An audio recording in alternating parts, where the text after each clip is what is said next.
действительно, есть районы, которые хорошо поддерживают поисковиков, это, скажем, не Набережно-Челнинский, это, скажем так, Нижнекамский район, например. Вот, и есть районы, которые, так сказать, практически там очень мало поддерживают. Многие отряды занимаются поиском спонсорских денег, пишем письма, там, то есть как бы они через нашу организацию обращаются, ищут каких-то спонсоров, деньги приходят, а мы как бы мы им выдаем эти как бы, средства.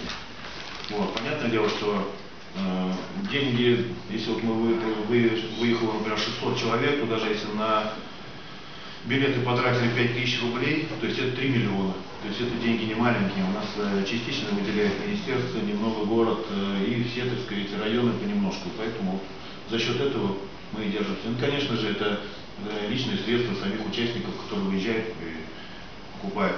Нельзя не вспомнить и программу 70-летия, по которой, так сказать... Мы об этом читали, это отдельно, да? да?